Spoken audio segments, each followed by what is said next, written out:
جو 3 خطوط عمران خان صاحب نے 2 تو لکھ دیے، تیسرا اب دوبارہ لکھ رہے ہیں وہی 6 نکات. اب یہ کیا ایک سٹیج آف ڈیسپریشن ہے عمران خان صاحب کے پارٹ پر، یا اس سے کوئی واقعی انہیں کوئی ڈیویڈنڈ حاصل ہوگا؟ ایک یہ بھی ہے کہ وہ ریلیونٹ رکھ رہے ہیں خود کو. ڈسکشن تو بہرحال عمران خان صاحب کے حوالے سے ہی ہو رہی ہے. دیکھیں، عمران خان صاحب جو وہ زچ کر رہے ہیں اسٹیبلشمنٹ کا، اور اس کی بنیادی وجہ یہ ہے کہ ایک تو عمران خان صاحب کی جو اپنی فیملی ہے اس میں سے بہت سارے لوگ ہیں جو افواج پاکستان کے اندر تھے، اور پرانے لوگ ہیں جو افواج پاکستان کے اندر تھے. اس لیے عمران خان صاحب انڈرسٹینڈ کرتے ہیں کہ سینسٹیوٹیز کیا ہے اسٹیبلشمنٹ کی. اور سیکنڈ یہ ہے کہ عمران خان صاحب پرائم منسٹر رہے ہیں، اور پرائم منسٹر کی حیثیت سے وہ اسٹیبلشمنٹ کے بہت قریب رہے ہیں. انہیں سینسٹیوٹیز کا اندازہ ہے کہ کون سی ایسی چیز ہے، کون سی ایسی نس ہے جس کو ٹچ کیا جائے تو اسٹیبلشمنٹ کو بہت تکلیف ہوتی ہے.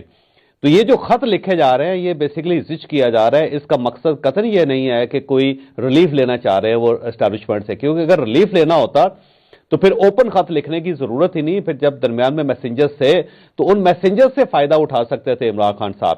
تو وہ میسنجرز کو سائٹ پہ کر دیا ہوا ہے اور صرف تکلیف دے رہے ہیں، چھیڑ رہے ہیں جس کو کہتے ہیں.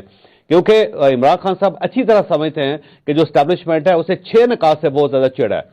اور 1971 کا جب بھی ذکر کیا جاتا ہے تو افواج پاکستان ظاہر زخمی ہے 1971 کے سانحے کی وجہ سے. تو جب بھی 1971 کی بات کی جائے گی، جنرل یحییٰ خان کی بات کی جائے گی، 6 نکات کی بات کی جائے گی، تو اسٹیبلشمنٹ اس پہ تلملاتی ہے، اس کو تکلیف ہوتی ہے کہ یہ ہمارا ماضی جو ہے وہ کیوں کھولا جا رہا ہے، اور بار بار کھولا جا رہا ہے. اور ایک ایسی پارٹی کھول رہی ہے جو پاکستان میں پاپولر بھی ہے، جس کے پاس ووٹ بینک بھی ہے، اور جو اپنے آپ کو سن آف سائل بھی کہتی ہے.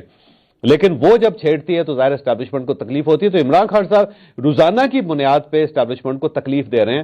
اس کے علاوہ ان کا کوئی خاص مقصد نہیں ہے جس کو کہتا ہے چھیڑنا. یہ ایک چھیڑ ہے، 6 نکات ہیں اور 1971 ہے اور یحییٰ خان پارٹ 2 ہے.